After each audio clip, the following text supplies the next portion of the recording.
Hi guys, welcome to Anu teach Kannada YouTube channel. So ಇವತ್ತಿನ ವಿಡಿಯೋದಲ್ಲಿ third year B optional Kannada textbook 5 ಅದರಲ್ಲಿ ಬರುವಂತಹ ಘಟಕ 6ರ ಬಗ್ಗೆ ಸಂಧಿ ಪ್ರಕರಣ ಭಾಗ 2ರ ಬಗ್ಗೆ ಇವತ್ತಿನ ವಿಡಿಯೋ. ಸೊ ವಿಡಿಯೋ ಎಂಡ್ವರೆಗೂ ಸ್ಕಿಪ್ ಮಾಡದೆ ನೋಡಿ ಅಂತ ಹೇಳ್ತಾ, ಹಾಗೆ ಪ್ರತಿಯೊಂದು ಪುಟವನ್ನು ಎಕ್ಸ್ಪ್ಲೇನ್ ಮಾಡಬೇಕಾದ್ರೆ ನಿಮಗೆ ನೋಟ್ ಅವಶ್ಯಕತೆ ಇದ್ದಲ್ಲಿ ನೀವು ಸ್ಕ್ರೀನ್ಶಾಟ್ ತೊಗೋಬೋದು ಅಂತ ಹೇಳ್ತಾ, let's start the lesson. First ಪೀಠಿಕೆ. ಕನ್ನಡ ವ್ಯಾಕರಣದಲ್ಲಿ ಸಂಧಿ ಒಂದು ಪ್ರಮುಖ ವಿಷಯವಾಗಿದೆ. ಸಂಧಿ ಎಂದರೆ ಎರಡು ಅಕ್ಷರಗಳು ಅಥವಾ ಪದಗಳು ಒಂದಕ್ಕೊಂದು ಸೇರಿದಾಗ ಉಂಟಾಗುವ ಬದಲಾವಣೆ ಅನ್ನ ಸಂಧಿ ಅಂತ ಕರಿತೇವೆ. ಹಾಗೆ ಸಂಧಿಯನ್ನು ಸರಿಯಾಗಿ ತಿಳಿದುಕೊಳ್ಳಲು ಮೊದಲು ಶಬ್ದ, ಅಕ್ಷರ, ಸ್ವರ, ವ್ಯಂಜನ ಇತ್ಯಾದಿಗಳ ಬಗ್ಗೆ ಅರಿವು ಇರಬೇಕು. ಆದ್ದರಿಂದ ಸಂಧಿ ಪ್ರಕರಣದ ಆರಂಭದಲ್ಲಿ ಈ ಮೂಲಭೂತ ವಿಷಯಗಳನ್ನು ತಿಳಿದುಕೊಳ್ಳೋಣ. ಫಸ್ಟ್ ಒನ್, ವಿವರಣೆಯನ್ನು ನೋಡೋಣ. ಶಬ್ದ ದ್ರವ್ಯ. ಭಾಷೆಯ ಮೂಲ ಆಧಾರ ಶಬ್ದ. ಮನುಷ್ಯನು ತನ್ನ ಭಾವನೆ, ಆಲೋಚನೆ ಹಾಗೂ ವಿಚಾರಗಳನ್ನು ವ್ಯಕ್ತಪಡಿಸಲು ಶಬ್ದವನ್ನು ಬಳಸುತ್ತಾನೆ. ಕಿವಿಯಿಂದ ಗ್ರಹಿಸಬಹುದಾದ ಧ್ವನಿಯ ಶಬ್ದ. ಶಬ್ದವನ್ನು ಎರಡು ವಿಧಗಳಾಗಿ ವಿಂಗಡಿಸಲಾಗಿದೆ. ಒಂದು ವರ್ಣಾತ್ಮಕ ಶಬ್ದ, ಇನ್ನೊಂದು ಧನಾತ್ಮಕ ಶಬ್ದ. ವರ್ಣಾತ್ಮಕದ ಶಬ್ದದ ಬಗ್ಗೆ ತಿಳಿದುಕೊಳ್ಳೋಣ. ಅಕ್ಷರಗಳಿಂದ ಕೂಡಿದ ಶಬ್ದ, ಅಂದರೆ ಉದಾಹರಣೆಗೆ ರಾಮ, ಮನೆ, ಪುಸ್ತಕ. ಸೆಕೆಂಡ್ ಒನ್, ಧನಾತ್ಮಕ ಶಬ್ದ, ಅಂದರೆ ಅಕ್ಷರಗಳಿಲ್ಲದ ಧ್ವನಿ. ಹಾಗೆ ಉದಾಹರಣೆಗೆ ಗಂಟೆಯ ಶಬ್ದ ಮತ್ತು ಮಳೆಯ ಸದ್ದು, ಪಕ್ಷಿಗಳ ಸದ್ದನ್ನು ನಾವು ಅಕ್ಷರಗಳಿಲ್ಲದ ಧ್ವನಿ ಅಂತ ಕರಿತೇವೆ. ಅದನ್ನು ಧ್ವನ್ಯಾತ್ಮಕ, ಆ್ಯಕ್ಚುಲಿ ಇದು ಧ್ವನ್ಯಾತ್ಮಕ ಶಬ್ದ ಅಂತ ಕರಿತೇವೆ.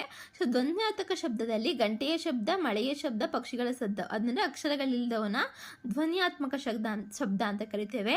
ಹಾಗೆ ವರ್ಣಾತ್ಮಕ ಶಬ್ದದಲ್ಲಿ ವರ್ಣಾತ್ಮಕ ಶಬ್ದ ಅಂದರೆ ಅಕ್ಷರಗಳಿಂದ ಕೂಡಿದ ಒಂದು ಶಬ್ದವನ್ನು ವರ್ಣಾತ್ಮಕ ಶಬ್ದ ಅಂತ ಕರಿತೇವೆ. ಉದಾಹರಣೆಗೆ ರಾಮ, ಮನೆ, ಪುಸ್ತಕ. ಅರ್ಥ ಆಯ್ತಾ? ಶಬ್ದವು ಭಾಷೆಯ ಜೀವಾಳವಾಗಿದ್ದು ಅದರ ಮೂಲಕವೇ ಅರ್ಥ ಸಂವಹನ ಸಾಧ್ಯವಾಗುತ್ತದೆ. ನೆಕ್ಸ್ಟ್, ಚಾಕ್ಷುಷ ಮತ್ತು ಶ್ರವಣ. ಶಬ್ದವನ್ನು ತಿಳಿದುಕೊಳ್ಳುವಲ್ಲಿ ಎರಡು ಮುಖ್ಯ ಅಂಶಗಳಿವೆ. ಮೊದಲನೆಯದು ಚಾಕ್ಷುಷ, ಅಂದರೆ ಕಣ್ಣಿನಿಂದ ಕಾಣಬಹುದಾದ ರೂಪವನ್ನು ಚಾಕ್ಷುಷ ಎಂದು ಕರೆಯುತ್ತಾರೆ. ಅಕ್ಷರಗಳನ್ನು ಬರೆದು ನೋಡಿದಾಗ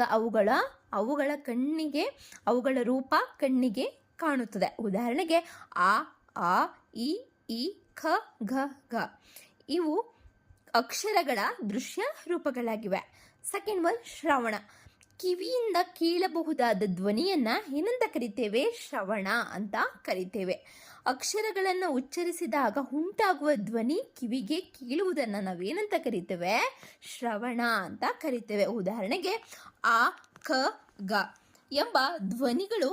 ಹೀಗಾಗಿ ಅಕ್ಷರದ ರೂಪ ಚಾಕ್ಷುಷವಾಗಿದ್ದು ಅದರ ಧ್ವನಿ ಶ್ರವಣವಾಗಿರುತ್ತದೆ. ಅರ್ಥ ಆಯ್ತಾ? ಥರ್ಡ್ ಒನ್, ಅಕ್ಷರಗಳ ಉತ್ಪತ್ತಿ ಸ್ಥಾನ. ಅಕ್ಷರಗಳು ಬಾಯಿಯ ವಿವಿಧ ಅಂಗಗಳಿಂದ ಉಚ್ಚರಿಸಲ್ಪಡುತ್ತದೆ. ಅವುಗಳನ್ನು ಉತ್ಪತ್ತಿ ಸ್ಥಾನಗಳು ಎಂದು ಕರೆಯುತ್ತೇವೆ.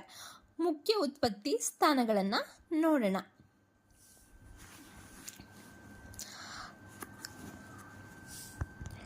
ಫಸ್ಟ್ ಒನ್, ಕಂಠ ಅಂದರೆ ಗಂಟಲು. ತಾಲು ಅಂದರೆ ಮೇಲ್ದವಡೆಯ ಒಳಭಾಗ. ಮೂರ್ಧ ಅಂದರೆ ನಾಲಿಗೆಯ ತುದಿ ತಾಗುವ ಮೇಲ್ಭಾಗವನ್ನು ಮೂರ್ಧ ಅಂತ ಕರಿತೇವೆ. ದಂತ ಅಂದರೆ ಹಲ್ಲುಗಳು. ಜಸ್ಟ ಅಂದರೆ ತುಟಿಗಳು. ನಾಸಿಕ ಅಂದರೆ ಮೂಗು. ಉದಾಹರಣೆಗೆ ಖ, ಘ, ಗ, ಘ ಕಂಠ್ಯ. ಛ, ಛ, ಝ, ಝ ತಾಲವ್ಯ, ಅಂದರೆ ಮೇಲ್ದವಡೆಯ ಒಳಭಾಗವನ್ನು ತಾಲವ್ಯ ಅಂತ ಕರಿತೇವೆ. ಠ, ಠ, ಢ, ಢ ಇದು ಮೂರ್ಧನ್ಯ. ಥ, ಥ, ಥ, ಥ, ಧ, ಧ ಇದು ದಂತ್ಯ. ದಂತ್ಯ ಅಂದರೆ ಹಲ್ಲುಗಳು. ಫ, ಫ, ಭ, ಭ ಅಂದರೆ ಜಸ್ತ್ಯ. ಫೋರ್ತ್ ಒನ್, ಸ್ವರಗಳ ವಿಚಾರ. ಆನ್ಸರ್, ಸ್ವತಂತ್ರವಾಗಿ ಉಚ್ಚರಿಸಬಹುದಾದ ಅಕ್ಷರಗಳನ್ನು ಸ್ವರಗಳು ಅಂತ ಕರಿತೇವೆ. ಕನ್ನಡದ ಮುಖ್ಯ ಸ್ವರಗಳು ಯಾವ್ಯಾವಪ್ಪ ಅಂದರೆ ಆ, ಇ, ಉ, ರು, ಎ, ಐ, ರು, ಎ, ಐ, ಓ, ಔ. ಇದನ್ನು ಕನ್ನಡದ ಮುಖ್ಯ ಸ್ವರಗಳು ಅಂತ ಕರಿತೇವೆ. ಸ್ವರಗಳ ಲಕ್ಷಣಗಳು ಇವುಗಳನ್ನು ಉಚ್ಚರಿಸುವಾಗ ಗಾಳಿಯ ಹರಿವಿಗೆ ಅಡ್ಡಿಯಾಗುವುದಿಲ್ಲ. ಸ್ವರಗಳು ಸ್ವತಂತ್ರ ಧ್ವನಿಗಳಾಗಿವೆ. ಅಂದರೆ ಆ ಆ ಈ ಇದೆಲ್ಲ ಎಷ್ಟೇ ಗಾಳಿ ಇದ್ರೂ ನಾವು ಆರಾಮಾಗಿ ಹೇಳ್ಬೋದು. ಇದಕ್ಕೆ ಯಾವುದೇ ಒಂದು ಗಾಳಿಯ ತೊಂದರೆ ಆಗಲ್ಲ, ಅಂದರೆ ಸ್ವರ ಕರೆಕ್ಟಾಗಿ ಇರುತ್ತೆ ಅಂತ. ಹಾಗೆ ಉದಾಹರಣೆಗೆ ಅಮ್ಮ, ಈಶ್ವರ, ಊರು, ಹೋದು ಸ್ವರಗಳ ಭಾಷೆಯ ಮೂಲ ಧ್ವನಿಗಳಾಗಿವೆ. Fifth one, ಯೋಗವಾಹಕಗಳು. ಸ್ವರಗಳಿಗೂ ವ್ಯಂಜನಗಳಿಗೂ ಸಹಾಯ ಮಾಡುವ ಚಿಹ್ನೆಗಳನ್ನು ಯೋಗವಾಹಕಗಳು ಅಂತ ಕರಿತೇವೆ. ಮುಖ್ಯ ಯೋಗವಾಹಕಗಳು ಎರಡಿರುತ್ತೆ. ಒಂದು ಅನುಸ್ವಾರ ಅಂದರೆ 0, ವಿಸರ್ಗ ಅಂದರೆ 2.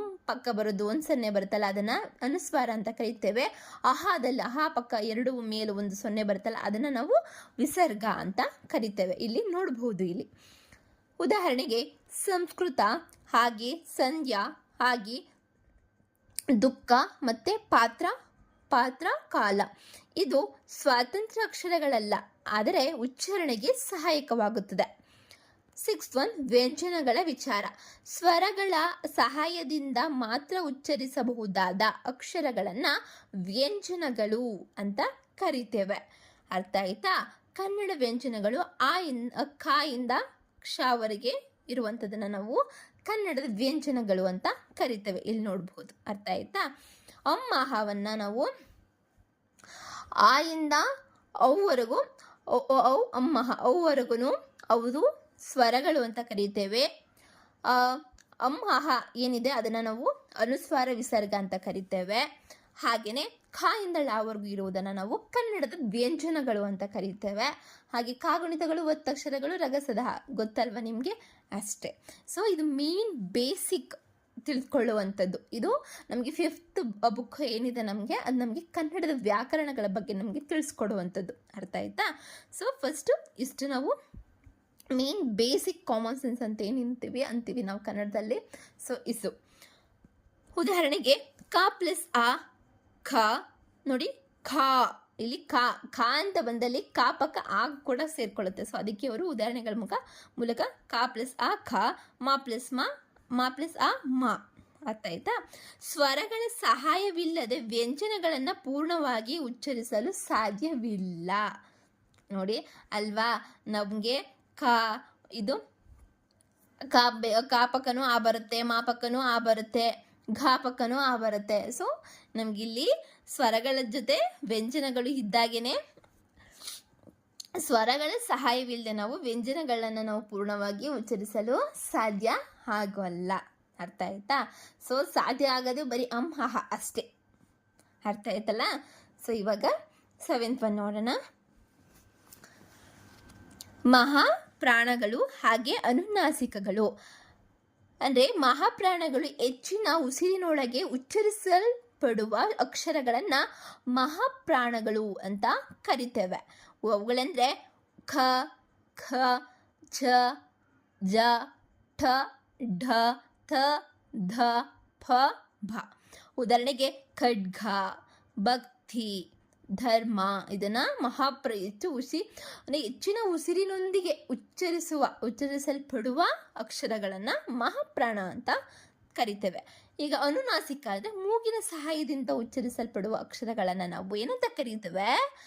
ಅನುನಾಸಿಕ ಅಂತ ಕರಿತೇವೆ. ಅವುಗಳೆಂದರೆ ಞ, ಞ, ಣ, ನ, ಮ ಅಲ್ವಾ? ಇವು ನಾವು ಮೂಗಲ್ಲೇ ಉಚ್ಚರಿಸುವಂಥ ಅಕ್ಷರಗಳು. ಉದಾಹರಣೆಗೆ ಮಣ್ಣು, ಕನ್ನ, ಸಂಗೀತ. ಅರ್ಥ ಆಯ್ತಾ? 8th ಒನ್, ಅಕ್ಷರಗಳ ಸಂಖ್ಯೆ. ಕನ್ನಡ ವರ್ಣಮಾಲೆಯಲ್ಲಿ ಸಾಮಾನ್ಯವಾಗಿ 13 ಸ್ವರಗಳಿವೆ. ಅವು ಯಾವ್ಯಾವಪ್ಪ ಅಂತ ಗೊತ್ತಾಯ್ತಲ್ಲ ಅವಾಗಲೇ? ಅ, ಆ, ಇ, ಉ, ರು, ಎ, ಐ, ಒ, ಔ ಇವು ಸ್ವರಗಳು. ಅವು 13 ಇದೆ. 34 ವ್ಯಂಜನಗಳು ಅಂದರೆ ಕಕ್ಕ ಗಗನ್ಯ, ಚಚ ಜಜನ್ಯ, ಟಟ ಡಡಣ, ತತ ದದನ, ಪಪ ಬಪಮ, ಯಾರ ಲಾವ ಶಾಶ ಆಹಳ. ಆಯಿತಾ? ಇದನ್ನು ನಾವು ಒಟ್ಟು ಇವು 34 ಇರುತ್ತೆ. ಸುಳ್ಳು ಆದಮೇಲೆ ಕ್ಷಾನು ಬರುತ್ತೆ, ಅದನ್ನು ಮಿಸ್ ಮಾಡಿದೆ. ಸೊ ಅದನ್ನು ಸೇರಿಸಿದ್ರೆ ಒಟ್ಟು 34 ವ್ಯಂಜನಗಳು, 2 ಯೋಗವಾಹಕಗಳು. ನಾನು ಆವಾಗಲೇ ಹೇಳ್ದಂಗೆ ಅಮ್ಮಹ ಅವು ಪಕ್ಕ ಏನು 0 ಇದೆ ಅದನ್ನು ಅನುಸ್ವಾರ ಅಂತ ಕರೀತೇವೆ. ಹಾಗೆಯೇ ಅಹ ಪಕ್ಕ 2 0 ವಿಸರ್ಗ ಅಂತ ಕರೀತೇವೆ. ಸೊ ಯೋಗವಾಹಕಗಳು ಯಾವ್ಯಾವಪ್ಪ ಅಂದರೆ ಅನುಸ್ವಾರ ವಿಸರ್ಗವನ್ನು ನಾವು ಯೋಗವಾಹಕಗಳು ಅಂತ ಕರಿತೇವೆ. ಅಹ. ಒಟ್ಟು ಸುಮಾರು 49 ಅಕ್ಷರಗಳು ಇವೆ ಎಂದು ಪರಿಗಣಿಸಲಾಗುತ್ತದೆ. ಅಂದರೆ ಎಲ್ಲನೂ ಸೇರಿಸಿ, ಅಂದರೆ ಸ್ವರಗಳು, ವ್ಯಂಜನಗಳು, ಯೋಗವಾಹಕಗಳನ್ನೆಲ್ಲರೂ ಸೇರಿದ್ರೆ ಒಟ್ಟು 49 ಅಕ್ಷರಗಳು ಇವೆ. ಈ ಅಕ್ಷರಗಳ ಸಂಯೋಜನೆಯಿಂದ ಪದಗಳು ಮತ್ತು ವಾಕ್ಯಗಳು ನಿರ್ಮಾಣವಾಗುತ್ತದೆ. ಅರ್ಥ ಆಯ್ತಾ? 9th ಒನ್, ಸೂತ್ರವಾಕ್ಯಗಳ ವಿವರಣೆ. ವ್ಯಾಕರಣದ ನಿಯಮಗಳನ್ನು ಸಂಕ್ಷಿಪ್ತವಾಗಿ ತಿಳಿಸುವ ವಾಕ್ಯಗಳನ್ನು ಏನಂತ ಕರಿತೇವೆ? ಸೂತ್ರವಾಕ್ಯಗಳು ಎಂದು ಕರೆಯುತ್ತೇವೆ. ಸೊ ಇಲ್ಲಿ ದು ಮಿಸ್ ಆಗಿದೆ ಬರಿಬೇಕಾದ್ರೆ. ಸೊ ನೀವು ಬರೆಯೋರು ನೀವು ದು ಮಾಡ್ಕೊಳ್ಳಿ, ಆಯಿತಾ? ಸೂತ್ರಗಳ ಲಕ್ಷಣಗಳನ್ನು ನೋಡೋಣ. ಅಲ್ಪ ಪದಗಳಲ್ಲಿ ಹೆಚ್ಚು ಅರ್ಥವಿರುತ್ತೆ, ಹಾಗೆ ನೆನಪಿಡಲು ಸುಲಭವಾಗುತ್ತೆ, ಹಾಗೆ ವ್ಯಾಕರಣ ನಿಯಮಗಳನ್ನು ಸ್ಪಷ್ಟಪಡಿಸುತ್ತವೆ, ಭಾಷೆಯ ಶುದ್ಧ ಬಳಕೆಗೆ ಮಾರ್ಗದರ್ಶನ ನೀಡುತ್ತವೆ. ಉದಾಹರಣೆಗೆ ಸಂಧಿ, ಸಮಾಸ, ಕಾರಕ ಮುಂತಾದ ವ್ಯಾಕರಣ ವಿಷಯಗಳ ನಿಯಮಗಳನ್ನು ಸೂತ್ರ ರೂಪದಲ್ಲಿ ಹೇಳಲಾಗುತ್ತದೆ. ಉಪಸಂಹಾರವನ್ನು ನೋಡೋಣ.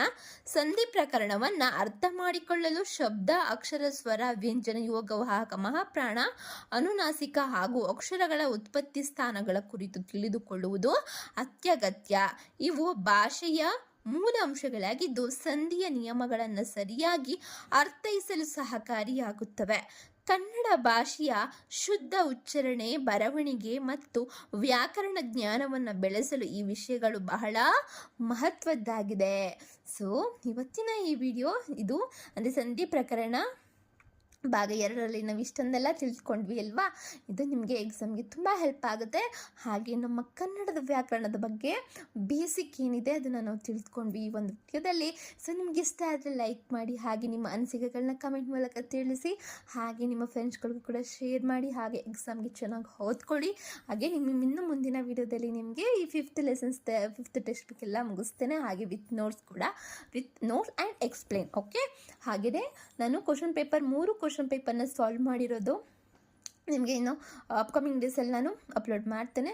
ಸೊ ನೀವು ಆ ವಿಡಿಯೋ ಬೇಕು ಅಂದರೆ ನಿಮಗೆ PDF ಬೇಕು, ಅಥವಾ ನಿಮಗೆ ಇನ್ನೂ ಹೆಚ್ಚಿನ ವಿಡಿಯೋಸ್ ಬೇಕು ಆಪ್ಷನಲ್ ಕನ್ನಡದ ಬಗ್ಗೆ ಅಂತ ಅಂದರೆ ನೀವು ಸಬ್ಸ್ಕ್ರೈಬ್ ಮಾಡಿ, ಹಾಗೆ ಪಕ್ಕದಲ್ಲಿರೋ ಬೆಲ್ಲಕ್ಕನ್ನು ಕ್ಲಿಕ್ ಮಾಡಿ ಆಲ್ ನೋಟಿಫಿಕೇಷನ್ ಮೇಲೆ ಕ್ಲಿಕ್ ಮಾಡಿದ್ರೆ ನಿಮಗೆ ಫಸ್ಟ್ ನಾನು ವಿಡಿಯೋ ಅಪ್ಲೋಡ್ ಮಾಡಿದ್ರೆ ನಿಮಗೆ ನೋಟಿಫಿಕೇಷನ್ ಬರುತ್ತೆ ಅಂತ ಹೇಳ್ತಾ, ಸೊ ಸ್ಟೇ ಟ್ಯೂನ್. ಹಾಗೆ ಟೇಕ್ ಇನ್ ನೆಕ್ಸ್ಟ್ ಲೆಸನ್ಗೆ ವೆಯ್ಟ್ ಮಾಡ್ತೀರಿ ಅಂತ ಹೇಳ್ತಾ, see you the next video. Bye, take care and thank you for watching.